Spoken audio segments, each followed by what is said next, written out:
Thanks for coming, everyone, to the third annual Connect for Immigrants. My name is Kate Senna, and I am a Maryland Immigrants' Rights Coalition board member. And so on behalf of the board, I want to welcome you to Connect for Immigrants. The day is going to be in three parts. The first, which I think is really cool, is you're going to hear from Monica Stanke, who is fabulous. She is going to teach you some of the history about immigration reform so you can really be educated and aware about what has passed as you fight for a better future. She currently works for the Rabin Group. However, on her resume, she has some pretty impressive stuff. As a prior counsel to the House Judiciary Subcommittee on Immigration and Border Security, she also taught at the Boston College School of Law as well as UDC. I have heard that at least one immigration judge has, if there's a word that the judge would use to describe her, is tenacious. So I don't know if you will find today's presentation tenacious. However, I am sure that you will find it very, very informative. It is a great beginning to the conversation. Some of the information you may already know. Some of the information may be unfamiliar to you. Some of the information which you already know may be presented in a slightly different light that makes you think about it again. But it definitely is a start of a conversation and a start of a place to learn more. That conversation continues immediately following the presentation. There's an hour for you to network with organizations who are currently in need of volunteers who have a wide variety of skills, including just being a human being who cares. So here really is a great event for you to start connecting for immigrants and to start continuing your learning and working for a better future by volunteering. And so with that, I'm going to hand the mic over. Thanks so much. Hi, everybody. My name is Monica Stanke. Thank you so much, Kate. So I have been working in the immigration space for about 18 years. I've done a lot of different things in immigration. I've represented immigrants along the border, in detention centers. I've taught, not to reiterate my resume, but I've taught in academia. And most recently, I spent 4.5 years on the House Judiciary Committee.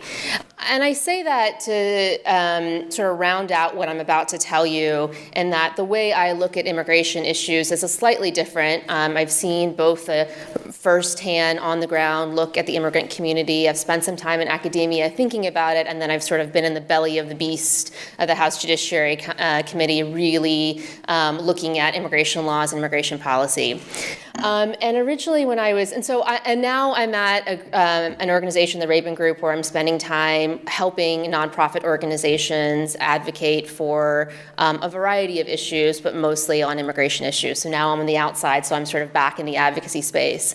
And so immigration reform and the problems of immigration is something that I spent a lot of time thinking about. So I'm here to share some thoughts that I hope are helpful. As Kate said, it's intended to be the start of a conversation of some things that I think are really useful. So I'm hoping that you think they're useful in your context. And what I'm hoping to do is really sort of round out your overall understanding of immigration reform. And so I hope that's helpful. I'm going to say at the outset that I don't think I have solutions. I don't think I have the solution. If I did, then I think I probably, would win a Nobel Peace Prize or something. Really what I have are just observations that I'm hoping will sharpen your analysis and as you think about how to advocate for the immigrant community. And as I say that, I first just want to acknowledge how amazing it is that you're here, that you're taking time out of your busy lives to devote to the immigrant community. I was looking at your schedule, I wish that we could replicate models like this from around the country. I often have friends and family reach out to me, and tears sometimes, asking me what they can do to help the immigrant community, and I rattle off a list of organizations that they can donate money to. But obviously what you guys are doing is more than that, and it's really amazing. So I really thank you for everything that you're doing and for listening for me today. So when we think about immigration reform and the problems of immigration or the issue or the quandary that is immigration reform, when Kate and I first started to talk particularly, we talked about advocacy and sort of the root of immigration reform. I kept going, started 10 years, then I went 20 years, and I went 30 years. And I really started to think about, if you really want to understand immigration reform, you really have to go all the way back to the beginning of the founding of our country. So that's where we're going to go. We're going to do a little history lesson, and hopefully that'll help enlighten you. So at the start of the United States, the founding of our country, most of you know, we didn't have immigration laws, right? We were an open borders country. We did not have a system whereby people could come or not come. We just let them come. And initially, it's because we were trying to figure out what kind of government we wanted to have, what kind of constitution we wanted to have. We had really serious things to consider, and who could come into the country was not necessarily the thing that was top of mind for our founding fathers. But the first sort of entree law, codification of immigration and citizenship occurred in 1790 when we decided who could be a U.S. citizen. So they decided in 1790 that who could be a U.S. citizen was free white persons. And so our initial entree into immigration and citizenship was inherently exclusionary. We excluded slaves, we excluded Native Americans, we excluded Mexicans. We decided that who is an American, who gets the benefit of American citizenship, is only limited to free white persons.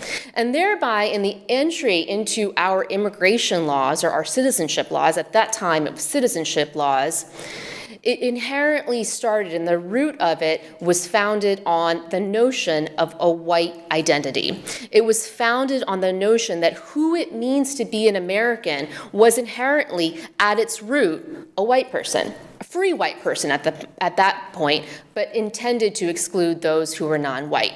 And it's important to understand that theme because you will see that reiterated as we consider immigration throughout the centuries. So for those of us who might be disgusted or frustrated by the nativist sentiments in immigration law, it's important that we understand that the very foundation, the very root of immigration and citizenship was founded on an identity of Americans as white.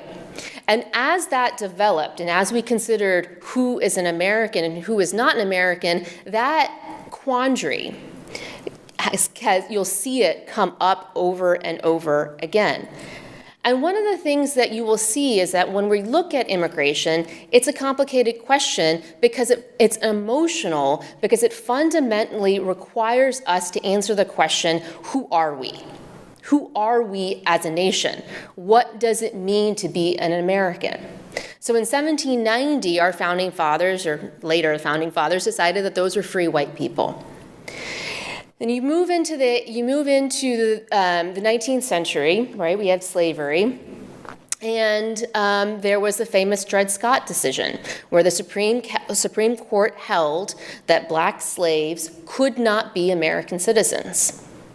Now, that was overturned later by the 14th Amendment, which found that U.S. citizens are, and let me make sure I get a quote, all persons born or naturalized in the United States were citizens and were to be accorded equal protection of the laws. So in the origination of the 14th Amendment, now you remember the reason for the 14th Amendment was to grant slaves citizenship. But in creating the 14th Amendment, the U.S. government inherently created an idea of citizenship that was limited by borders, right? So if you were born within the United States, regardless of your race, for the first time, you are an American. So then our conversation and immigration turned to who are we going to allow to live, to enter within those borders, right? Because when we granted birthright citizenship, when we found that individuals who were born in the United States, regardless of their race, are American citizens, then the question became, when we're thinking about who we are as Americans and what our identity is, then the question became, who are we going to allow to be born in the United States? So one of the first sort of exclusionary measures that the Congress passed was something in 1882 called the Chinese Exclusion Act, which prevented Chinese people from entering the country. Now, I'm not going to go into detail on Chinese immigration to this country because it's really complicated and there were lots of different limitations on Chinese immigrants to this country. But I do want to point out, just as a basic sort of foundation understanding, that then we turn to from who within our borders could be American to who is allowed and who is not allowed into the country. So in 1917, the US Congress passed let me make sure I'm right, a ban from the Asiatic zone, specifically saying that individuals from Asia could not come into the country. Interestingly, Congress also tried to ban immigrants from Africa, but they weren't successful, which is ironic on multiple levels given all the individuals of African descent that were already in the country. But when I'm bringing this up to say that some of the debates that you're hearing today are debates that we've been having in our entire country's history. So before the Muslim ban, there was an Asian ban, right? So these are themes that come back over and over in our country, and they're emotional, right? Because they require us to decide who we are as a nation and what that actually looks like. So in the 1900s, there was an influx of immigration, and Congress decided to pass a national origin quota, which I won't go into the details except to say that it limited immigrants if you didn't have a significant percentage of national origin already existing in the United States, meaning that if there were a lot of Irish here, we could allow Irish immigrants. If there were a lot of British people here, we could allow Brit-Citims. And the intention was to confine immigration as much as possible to Western and Northern European stock. At the time, there was not a political correctness about it. There was concerns that if you weren't European, you wouldn't assimilate into the country, right? There was concern of wanting to keep the American identity uniform. So these were the debates that were happening, that are still happening in this country, but these were the debates that were happening, and the people in power made decisions to keep the United States uniform. And so that was what informed our early immigration policy. Interestingly enough, with the rise of fascism in Europe in the 1930s, if you think about what was happening in Nazi Germany and the rise of racial purity, there was a backlash eventually in the United States. But we like to think of ourselves as liberators of Nazi Germany, and we would fight Hitler, and we took Hitler down. But what's not widely known is that the United States actually turned away thousands of Jewish refugees seeking to enter the United States. In some cases, we turned away ships. We turned away caravans of refugees trying to enter the United States. And in some cases, our justification for turning away those refugees was because we said that they were Nazi spies. That sounds familiar to those of you who work on refugee issues. But after World War II, when the Americans learned about the horrors of fascism and the Holocaust, there was a bit of a change of heart. I won't say it was universal. At the time, during Nazi Germany, overwhelmingly, Americans did not want to resettle Jewish refugees at first. It took really, I think, real intense education about the horrors of the Holocaust that really allowed Americans to understand the importance of resettling refugees in this country. The end of the World War II changed a little bit because with the Cold War, our U.S. refugee program really was used as a diplomatic tool to show that the U.S. was the bastion of freedom, right? So we used our U.S. refugee program to show the rest of the world that if you were fleeing tyranny or a dictator or harm, the United States was your friend. We were going to take you in. So we started, after the World War II, we started taking in thousands and tens of thousands and hundreds of thousands of refugees from the Cold War. And what's interesting about that is we took in hundreds of thousands of refugees from communist countries. A majority of our U.S. refugee policy in the 20th century was taking in refugees from communist countries. But we were at war with communism, but we took in communist refugees. And this is because we understood as a country that we were not at war with people, but we were at war with an ideology. We were at war with communism, but not at war with those who were fleeing communism. And you think about that in our context of our U.S. refugee policy today, particularly individuals who are fleeing Islamic extremism, right? We could say the same thing right now, that we're not at war with Islam, right? We're at war with Islamic extremism. We're not at war with the people. We're not at war with those who are fleeing Islamic extremism. We're at war with an ideology. I hope that those sentiments, if we look back at our history, that we can use those same elements to really harness back what it means to be American and show our gift of freedom to the world. So the birth of our modern immigration laws occurred in the mid-20th century, in the 1960s. It was the 1960s, there was a time of racial integration, so for the United States to have an Asian ban didn't seem appropriate. So we got rid of our Asian ban, and we codified immigration law. And what was interesting is the Democrats and the Republicans were of different minds on how to actually reform our immigration laws. The Democrats wanted an entirely merit-based immigration system. They wanted an immigration system that would allow the best and the brightest in the world to come to the United States. But the Republicans were worried that if we had an entirely merit-based system, that would dilute the white population of our country. So because of that, Republicans instituted a family-based immigration system. What they wanted is they wanted to ensure that if there was a family-based immigration component to our immigration laws, that all of the European individuals European immigrants who were currently in the United States would be able to petition for their brothers, their sisters, their parents, their children, and the United States would remain largely European. And at the time, there was a factual basis for that. So in 1960, 7 out of 8 immigrants were coming from Europe. 7 out of 8 in 1960 were European immigrants. Now, in 2010, 9 out of 10 immigrants are coming from outside of Europe. So now you're seeing a backlash against family-based immigration that's pejoratively known as chain migration, right? We've all heard chain migration. But what I find fascinating is that chain migration was originally put into our immigration laws to keep the United States white.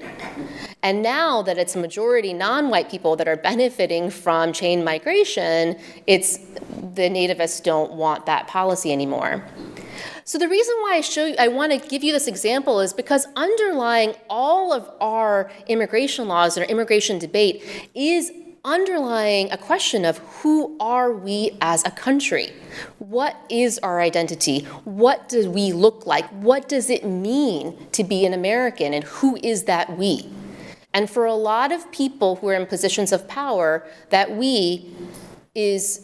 they want that we to largely be a white identity. And that is at the root of all of these debates that we will see, that we have seen in our country and that we're going to see continue.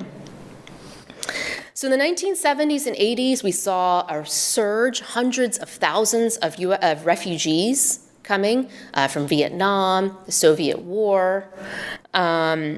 And we also saw for the first time, because of the lift on the Asian ban and an emphasis on merit-based immigration, we saw increases of Chinese and Indian and and Filipinos, people from all over the world started coming to the country in the 1970s. And if you had wondered why didn't they come earlier, it's because they couldn't, right? And because the merit-based immigration system allowed those individuals to come into the country in the 1970s. And so in the 1980s, what's interesting is that everyone knows here in 1986, President Reagan signed a broad legalization bill, right, that legalized people who were undocumented in this country. What's interesting, too, is the Republican Party, the immigration in the 1980s, and even a little bit in the 90s, wasn't so split on party lines, right? A lot of Republicans really supported immigration because it was good for the economy. And a lot of Democrats were really wary of immigration because they were worried it would dilute labor, right? Dilute unions. So it wasn't so split on party lines as it was today. But also know that that immigration reform has constantly been cyclical. So there hasn't been one party that's pro-immigrant and one party that's non-immigrant. It's cyclical, and people have had throughout the years different reasons for being either pro or anti or pro-business. So the signing of the legalization bill in 1986 really pissed off a lot of people. And really, I think, started a nativist, or led to a lot of a fueling of a nativist anti-immigrant sentiment in this country. So there's a famous anti-immigrant nativist man by the name of John Tanton. I won't go into detail about John Tanton, but if he's worth a Google if you want tonight. John Tanton created an organization called FAIR, the Federation for American Immigration Reform, and that organization has been designated as a hate group by the Southern Poverty Law Center, and there are various offshoots of FAIR in the United States today. FAIR started a very well-organized anti-immigrant movement that continues to today.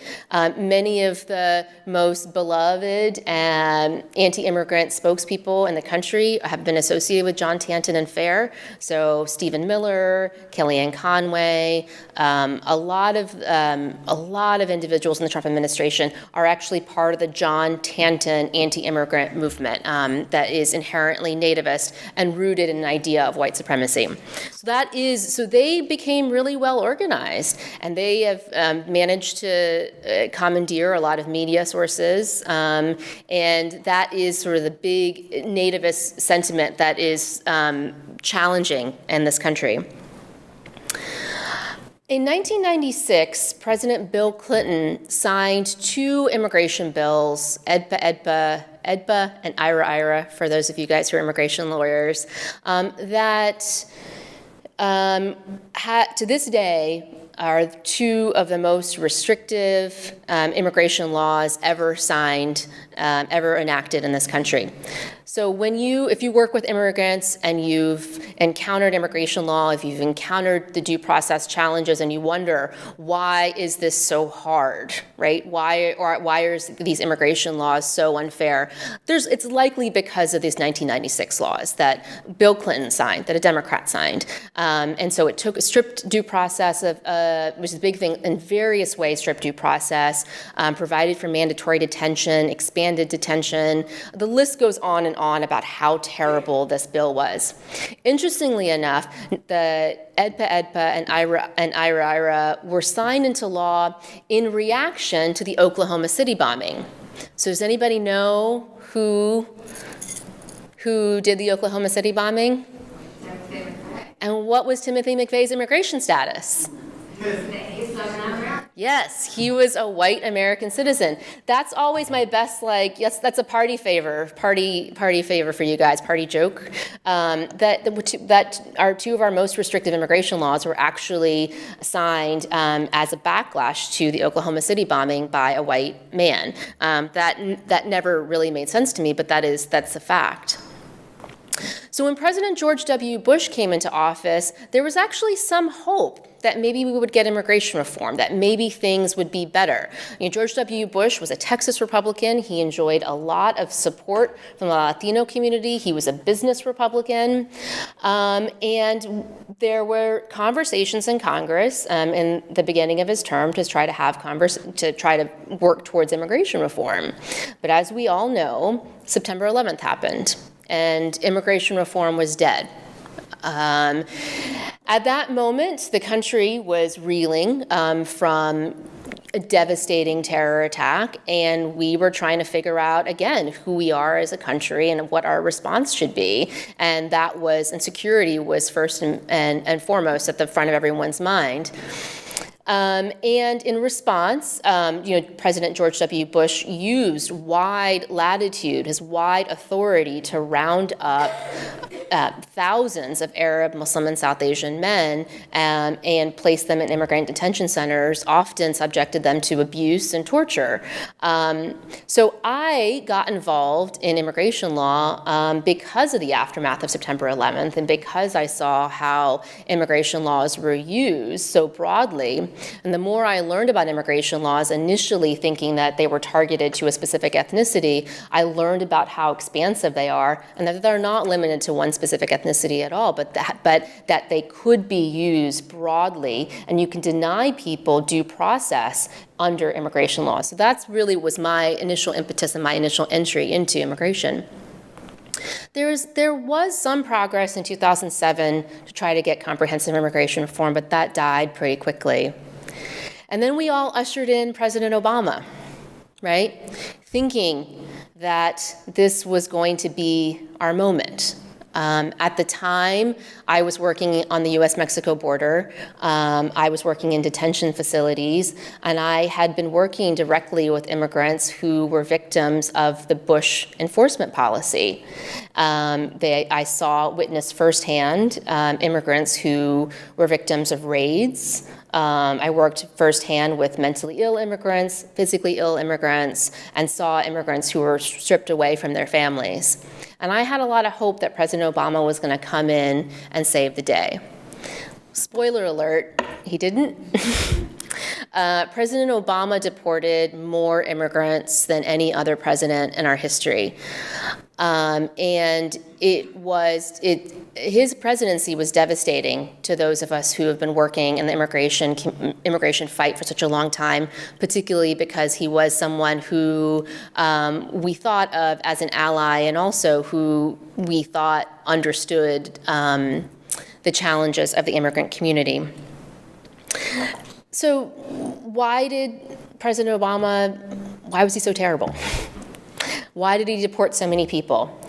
I think that a lot of people in DC have a false idea that if we just enforce immigration law enough, right? If we just deport immigration law enough, then we can get legalization, right? If we're just hard enough and we just do enough enforcement, and then the people who are the naysayers can't accuse us of being open borders, and we'll get some agreement on immigration reform.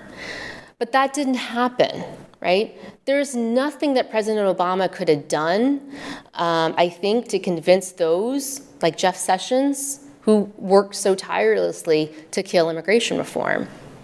There was progress, right? We do know. In 2013, the Senate did pass a bipartisan immigration bill. But what happened? The Senate passed a bipartisan immigration bill, but they didn't work with the House on the bill. So they just passed their own Senate bill and just assumed that the House was going to take it up. That's not how the chambers communicate, right? We all work together. That's just the House wasn't going to accept a Senate bill. That being said, there were conversations on the House side. Republicans and Democrats sat down and hashed out bipartisan immigration reform. We wrote a bill. We got bipartisan support on the bill, H.R. 15, but John Boehner refused to bring that bill to the floor for a vote. I am convinced that that bill would have passed and it would have become into law had it not been for one person, John Boehner. Refused to. In subsequent interviews I've read with John Boehner, he regrets it, but baguettes aren't worth a bunch right now. So in 2014, things blew up in the immigration reform space. And there was a big election in 2014. Eric Cantor, who was seen as John Boehner's heir apparent, was seen as the rising star in the Democratic Party in the summer of 2014, lost his primary race. And the narrative was that he lost his primary race because he was part of bipartisan immigration reform. He was too pro-immigrant. So he lost to a more right-wing candidate who said that Eric Cantor was out of touch with the Republican Party. The day that Eric Cantor lost his primary, every Republican on the House and the Senate got the message clear that if you want to keep your seat, you have to be anti-immigrant, right? You cannot be cooperating on bipartisan immigration reform. So I interviewed for my job at the House Judiciary Committee. The first interview was the day after Eric Cantor lost his primary. So I say I interviewed the day after immigration reform died. And then when I started a few weeks later, it was during the height of the unaccompanied minor surge at the U.S.-Mexico border that you might remember. It was the summer that President Obama reinstituted family detention. It was the summer that President Obama instituted a lot of policies that we still continue to see in play at the border. Throughout my time on the House Judiciary Committee, I witnessed Republicans betting on the most hateful, mean-spirited, anti-human, anti-immigrant bills, I think, ever in the history of our immigration laws. I'm happy that they have not become law yet, but I witnessed really the depravity and sort of the race to be amongst the Republican Party to see who could be the most anti-immigrant. So it was challenging to constantly have to battle that sentiment, but the Republican Party made a decision. It wasn't just the quote-unquote crazies, right? Paul Ryan, John Boehner put up vote after vote after vote that was solidly anti-immigrant because they knew that their base was motivated by an anti-immigrant sentiment, and they were able to get votes that way. So what they ended up with was a Frankenstein. Right? When Donald Trump announced his candidacy, everyone thought it was a joke. I thought it was a joke, to be honest with you, even though I was in the midst of it, even though I was in the midst of the anti-immigrant sentiment within the House, I still didn't think he had a chance. But now, in retrospect, I see that his victory was a result of two things: of a very organized anti-immigrant nativist movement led by John Tanton that I spoke about earlier, as well as a Republican Party not disavowing that racist, nativist, anti-immigrant sentiment. I can't tell you the number of white supremacists that were called in our committee to testify as experts on immigration law. I can't tell you the number of anti-child bills, amendments that we had to fight on the House floor and the House Judiciary Committee. Those were the Republican Party made a conscious decision to bet on an anti-immigrant agenda, and while there are a lot of individuals in the Republican Party that are uncomfortable with where they're at today and wish that they had it, they opened the door. They opened Pandora's box, and this is what our country is stuck with. So I'm not going to go into Trump and all of the things that he's done. I imagine that he's probably motivated a lot of you to be here today, and probably your disdain for his policies, and so I'm sure you're aware of everything that he's done in immigration. I'm not going to go into it. But I do want to talk about now, like, next steps, okay? So I've sort of given you a broad little overview of immigration law, immigration reform from the beginning to now, and so where do you go? What do you do? And again, I don't have the magic answer, but I can offer some thoughts and some suggestions. I think it's important to know that, yes, so our immigration laws are fundamentally, again, rooted in our identity. Who are we as a country? And one of the reasons why immigration law is so emotional is because it begs a question, an answer to a fundamental question of who we are. And because through our history, that question has fundamentally been answered repeatedly over and over again with individuals who emphasize a white identity to our country. It's important to know that that is underlying a lot of the conversation, whether implicitly or explicitly. And that's emotional, right? I can't tell you the number of conversations I've had with Republicans and Democrats about assimilation and what that means. Really what you're saying is, who can I get along with, right? Who can be in my community? Who can be me? Who can be us? Who can be we? Those are really emotional questions. So one of the challenges is that when you're talking about immigration issues, a lot of advocates come to the immigration issues armed with their facts and their statistics, right? They'll say immigrants commit crimes at far less rate than native-born citizens. Immigrants put in more into the social security system than Americans. Immigrants are job creators. Immigrants help the economy. All of that is great, okay? You should have your statistics. Work with the experts. Get those fact sheets. But understand that when you're advocating for the immigrant community, ultimately what you're advocating for or against is something that is inherently an emotional, a visceral issue to a lot of people. So how do you crack that nut, right? I think that the way you crack that nut, or one way that you crack that nut, is having your facts, having your statistics, but also having the emotion. And that's not to say to have unregulated emotion. That's not to say to go in with a hysterical story, an immigrant that that's your friend that's not regulated. My point is, while white supremacy might be an American value, whether we like it or not, whether white identity might be an American value, there's a lot of other American values that we can turn to.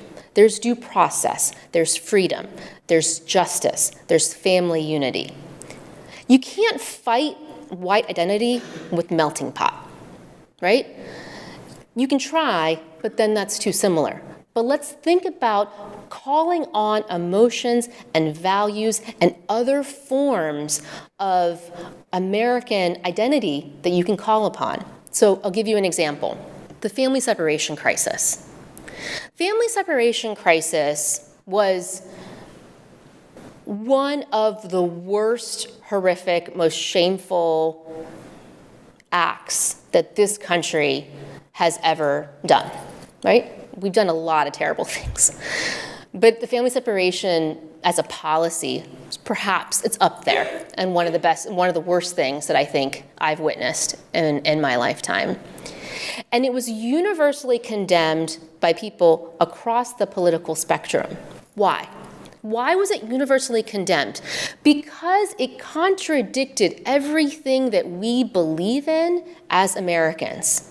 It violated family unity. It violated our sense of justice and freedom and fairness. And regardless of those individuals who feel that maybe that we still doesn't include recent immigrants, still doesn't include Central Americans, at minimum, it doesn't include, our American identity does not include separating mothers from their children, parents from their children.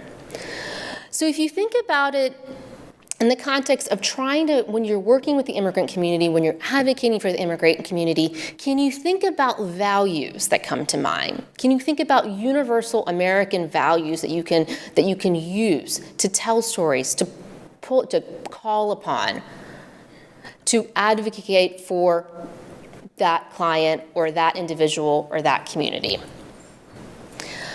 That's one way to think about it. So what else can you do, right? Obviously, you guys are here. Again, thank you so much for being here. The other thing you can do is once you know kind of what you're tools were going to be, right? You know that you want to learn about the immigrant community and you want to advocate for the immigrant community. Get to know them, right? Get to know the immigrant community, get to know their fears, understand who they are, understand what their challenges are, understand what their U.S. citizen children are going through, and then take those stories and those experiences. There are tons of nuts and bolts things that you can do, right? You can share those stories with communities. You can share those stories with your faith groups. You can write letters to your newspaper. You can write op-eds. You can talk to your members of Congress clearly. You can replicate models like this, right, in other avenues, right? Talk to people in other parts of the country. Would love to see lots of different models like this model here and say, hey, we have a great Connect for Immigrants group. Maybe you can do something like this in your community. This is an amazing opportunity. The gathering that you guys have here, the dedication to fighting for the immigrant community that is necessary to making long-lasting change.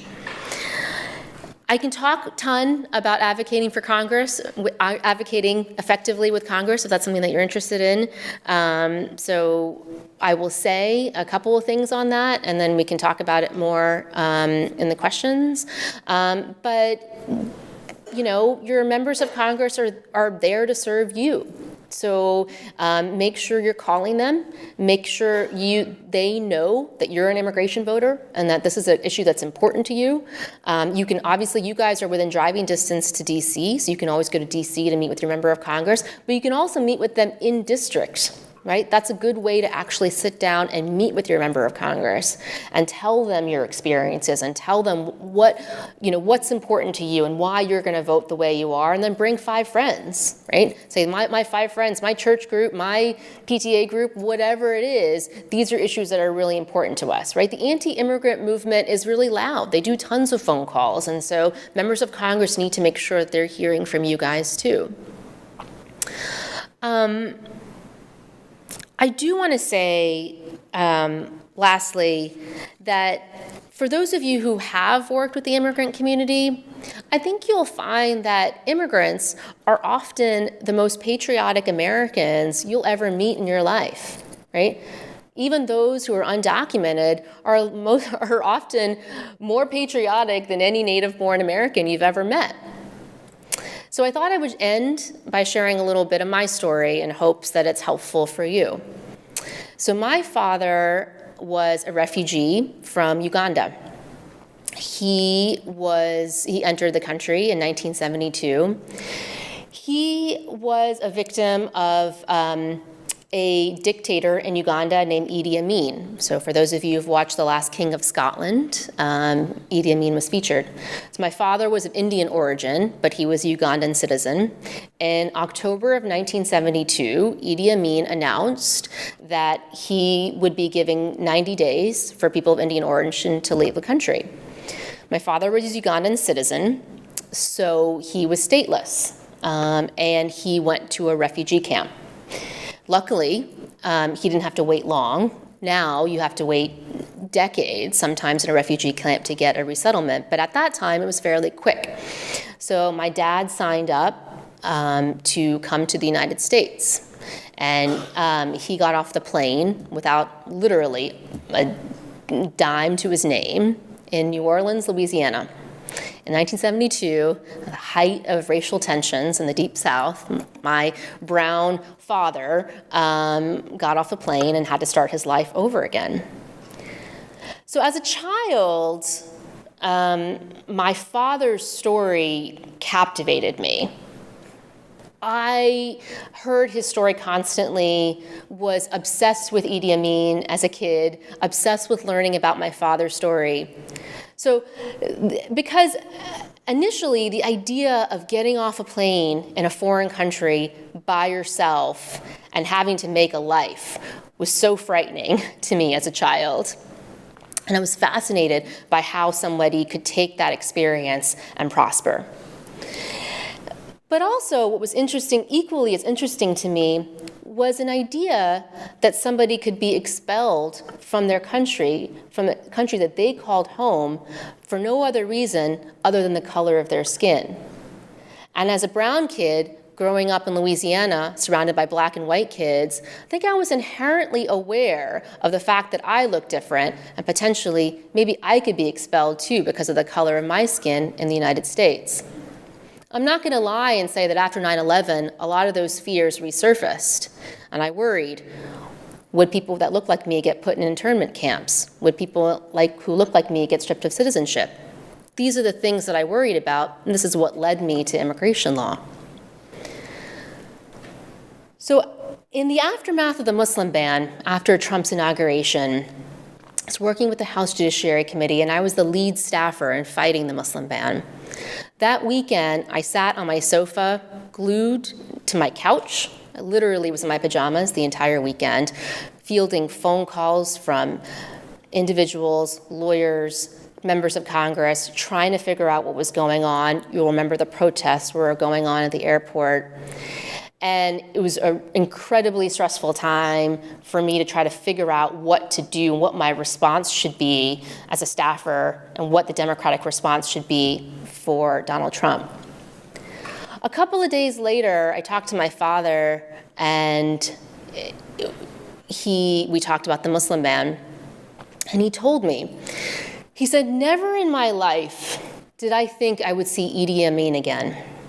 He said, "I thought that I left Idi Amin in Uganda 40 years ago. I never thought that I would come to this country and see Idi Amin again." And that was a really poignant moment for me, because growing up as a kid, someone who was obsessed with Idi Amin, obsessed with this idea of racial exclusion, I would often ask my dad that what would he say if he saw Idi Amin? Like, would he be mad at Idi Amin for kicking him out of his country and forcing him to leave everything behind? My father told me, if I ever had a chance to see Idi Amin, I would say thank you. Thank you for letting me come to this country, because it's the greatest country on the face of this planet. So I heard that my entire life, that my father, who went through something so horrific, was grateful because it allowed him to come to this country, which is the greatest country on the face of this earth. And that was at the very root of my American identity and my patriotism. And this story that I'm telling you is not unique. Immigrants from across this country, refugees and otherwise, feel that way about this country. And they are passing that on to their children. And their children are serving this country, the U.S. government, and serving the community and making a difference. So from that community and for myself, a thank you for doing what you're doing and recognizing the importance of the immigrant community in the United States. Thank you.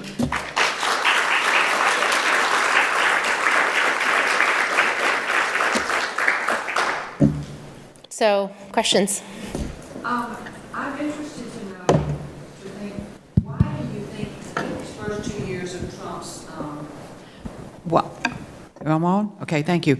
I was interested to hear what you were talking about, how the Republicans it is so strong to be anti-immigrant.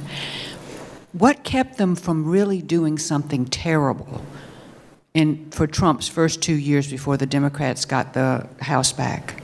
Do you have any idea what kept them from passing those laws? The Senate. Yeah, the Senate. The House, we passed tons of terrible laws.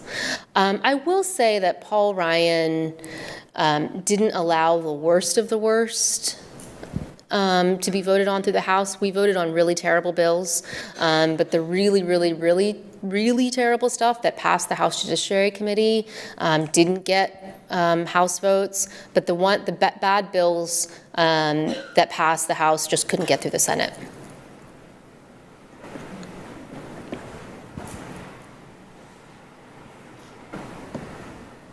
How do we stay motivated in a state where we can go to our congressman, but we know how they are supportive? We live in Maryland, where we only have one congressman who we really have to worry about. Yeah. So how do we stay motivated? Because we can't control what's going on in Texas and Oklahoma and Kentucky. So how do we keep ourselves? Because it would be great to go talk to them, but it's almost like wouldn't our time be spent better in other ways? It's a really great question. So I'm from Louisiana. Okay, so I grew up in, at the time, actually, it was Democratic, but I grew up with members of Congress who definitely did not share my views at all. And I think that, I think it's all the more reason why they need to hear from you. All the more reason why they need to hear from you. They need to know that you're their constituent and that these issues, that you care about these issues, but that you also have 15 other people. And those 15 other people have 15 other people. And those 15 other people have 15 other people. I know it might seem like members of Congress don't care about their constituents, but they really do. Right?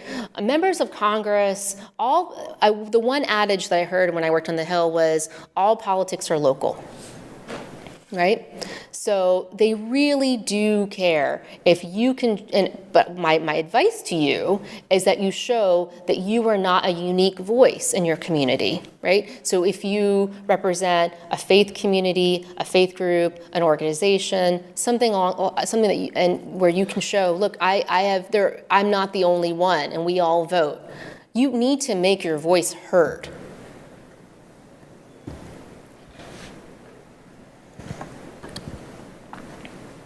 Oh, and how do you say motivated?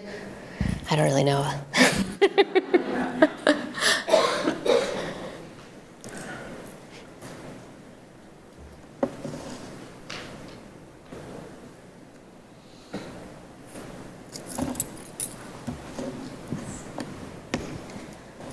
Just thinking about one of the things you said about like white supremacy is an American value, but for me, for my whole life, I've always thought that being an immigrant nation was an American value, and I heard you saying that the melting pot is not enough, going up against that. But how do we make that an American value again? Because it's even part of white supremacy, you know, like Right. being an immigrant nation. So, right. But I mean, I feel like that was, and I definitely noticed an immediate change in the rhetoric of like pulling that out of, you know, our government. Yeah. So, I mean, I think for me, it's helpful to understand that, for me, it's helpful to understand the history. I don't know if it's useful for you guys, but it's helpful for me to understand that we were founded on a melting pot. That melting pot idea was great for immigrants from Europe for a long time, right? And to understand that those melting pot ideas have always been in conflict with a white identity. That's the point that I'm trying to make, that we've always sort of been at an identity crisis. So these same conversations, I don't mean to say that everyone throughout the history of our US government believed in a white identity. What I am trying to say is a lot of times the people who are in positions of power did, and they made these decisions. That's what I'm trying to say. Through our history, a lot of times, so what can we do? We can make sure that we don't elect people in positions of power who believe that the United States is a white identity. And look, Reagan didn't, right? Reagan didn't, I mean, you know, I think, I can't remember the number, 200,000 refugees that were resettled during, it's something crazy, it could be even more than that. I can't remember the total number of refugees that were resettled under Reagan. And he legalized tons of undocumented immigrants. So you are right. And I think for those of us who have sort of been raised with that, seeing Reagan and then seeing Bush and seeing, the succession, it's jarring to us, which is one of the reasons I wanted to take us all the way back, to understand that Reagan was in some ways a bit of an anomaly, and he was motivated more by the economy than anything else. And I also wanted to point out, again, that it's really important to understand that, as someone, I worked for a Democratic member of Congress, a Democratic committee, but for me, as a person who works for the immigrant community, I'm not so concerned about D versus R. Right? Bill Clinton signed the worst immigration law ever in the history. Obama deported more people ever. Trump's terrible and horrible, but for me, it doesn't matter that just a Democrat, right? There's a whole segment of the community that's like anybody but Trump. I'm not an anybody but Trump person. I want to make sure that whoever comes next is not going to be another Obama or Clinton.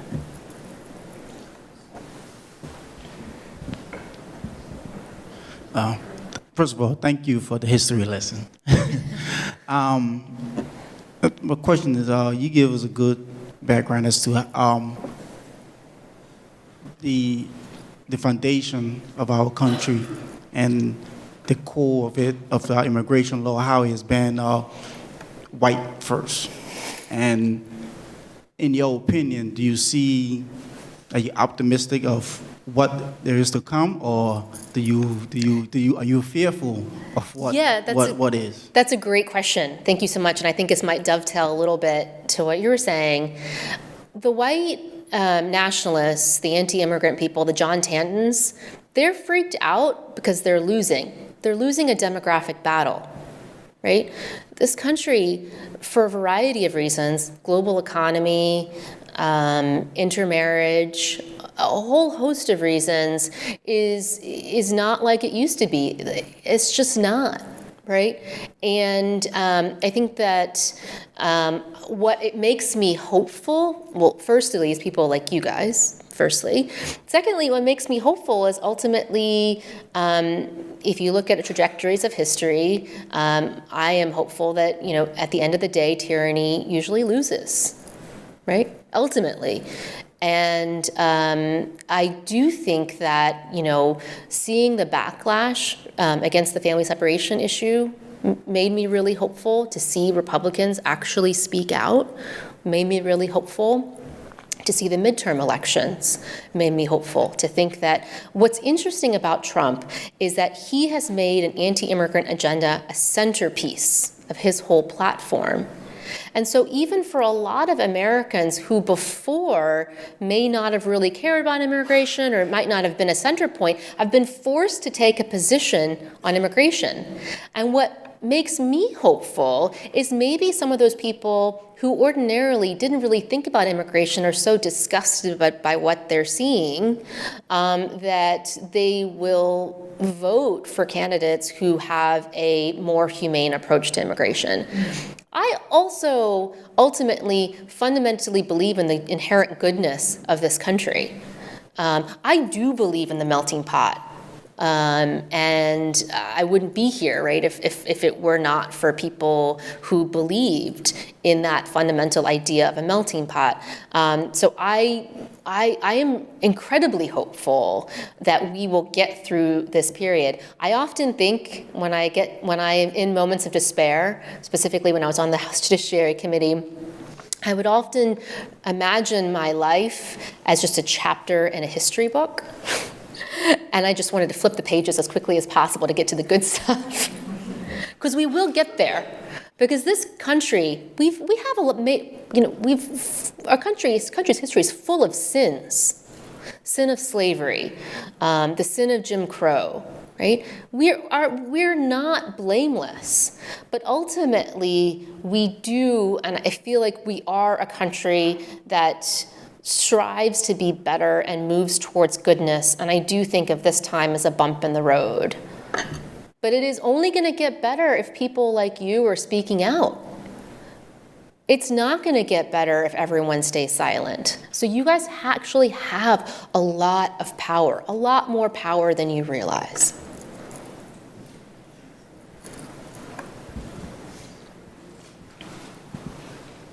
Just a quick comment, because I know there are other people. One of the things that, especially those of us who are white, but not just white, could do, and one of the things I think that started with Obama and the idea of looking at what does white supremacy really mean, not just on a personal level, but on an institutional level. And if you start really looking deep at yourself and at the way our country has been developed, you might be able to see some ways that we need to tear that apart and change that.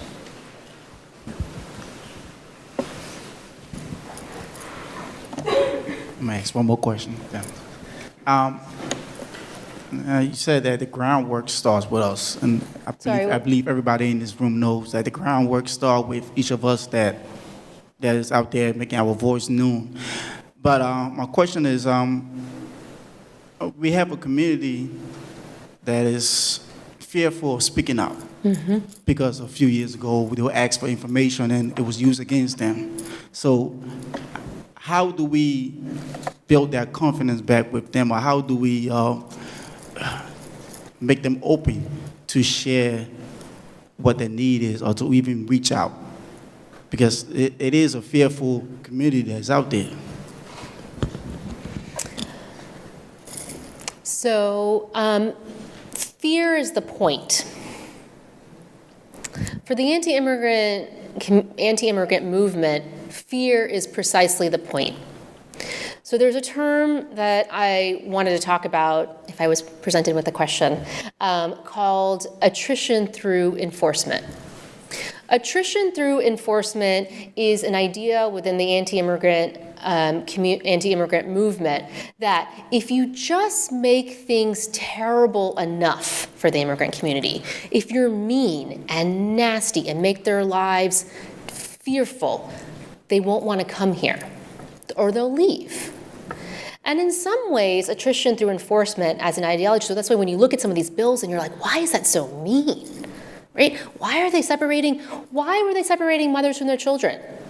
Because fear is the point. Meanness is the point. They're hoping that if we're just mean enough, the brown people won't want to come. And in some ways, it's working. Our immigration from Mexico is actually at a net zero. There's a variety of reasons for that. It's maybe not just attrition through enforcement. The Mexican economy is also doing well. So I'm not saying the majority of our undocumented immigrants right now, as all of you know, is coming from Central America. Most of them are fleeing political and economic instability in their home countries. So fear is the point. It's important to understand that that is a tactic of the anti-immigrant movement. And there's plenty of other ways in which examples of fear in ways that was used to also suppress the black community whenever and during Jim Crow and with lynchings, and I won't go into all of that, but I think fear has been used to control communities in the past. So what do? This is where I think allies can be the most help. Right? I think if a community is worried about speaking up because they're fearful, this is where allies can have the most power. They can help to tell their stories or help to support people to tell their stories. This is the point where you can bear witness. Allies can bear witness to the challenges the immigrant community face, and you can be an agent of change for those individuals. I think someone had a question over there.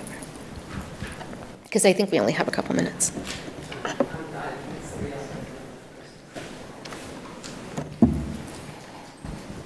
I was just curious if you think it's possible that this administration will enact some sort of policy towards Venezuela that's similar to our policy towards Cuba, given the nature of the political regime that people are fleeing? So there's a lot of conversations on that happening right now, and I hate to say it's complicated, but it is. And I do know that a lot of those conversations are happening. I think the first question is what position are the House Democrats going to take?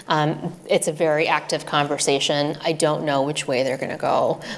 So there's really no prediction at this moment. But I do know that conversations are happening. I'm doubtful, but that's only my personal opinion.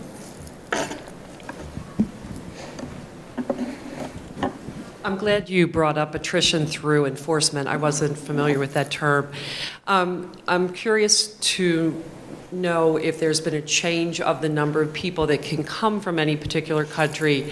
And if we said net zero at the border, how is it affected before that when people cannot get tourist visas from Central America, but yet our consulate will take the money every 15 minutes? Right. So it's $160 for the second poorest country in that hemisphere. So how do you how do you fight that for the people that are here and the people who would like to legally come here? So, whenever Congress has considered comprehensive immigration reform, there's several things that go into thinking about how to fix our broken immigration system. Obviously, the one that the people think of most prominently is legalization, right? So how do we legalize undocumented? But the other issue is future flow. Right? So how do we, what are our policies going to be for future flow? Because one of the reasons why there is undocumented labor, undocumented immigration to this country is because there is a need for labor, right? A lot of undocumented people come to this country because they're responding to our need for labor. So we need to have a better pathways and channels for people to come into this country legally. So that is an important part of fixing our broken immigration. I believe that if we have a better constructed way for people to legally come into the country, that undocumented immigration will decline.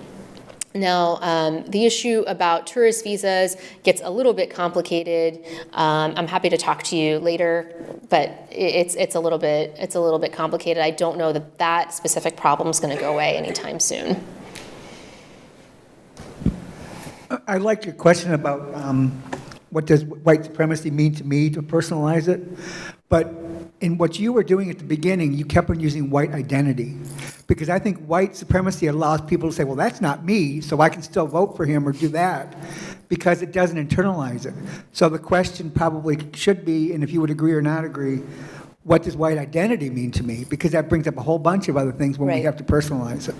Yeah, I mean, I said white identity because I thought that was the best term to describe the idea of who is we as a white nation.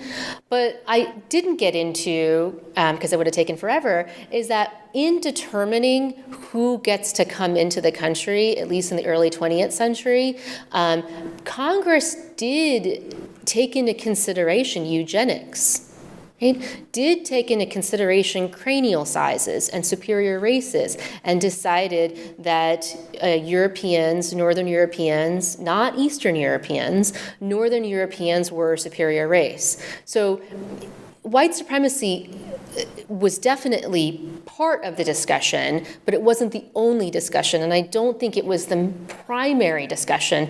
It's hard to discount that white supremacy is, was there as well. But again, I think, and I agree with you that they're two totally different things. And I agree with you, there are a lot of people who experience discomfort at Spanish or Arabic being spoken in their community are not maybe thinking of themselves as white supremacists, but thinking of themselves as, well, this is not my community, right? My community is being overtaken by the other. That discomfort is certainly there. And Donald Trump has played on that discomfort. And I think that a lot of Americans would think that, well, I'm not racist. I don't think that those people are less than me. I don't think their cranium sizes are different. They're not thinking about it in that way. But what they are thinking about it is, those people are not me. And so then they can't be American. I mean, I think that these are, if you look around at our country today, there's no getting around this question. There's no getting around this question at all.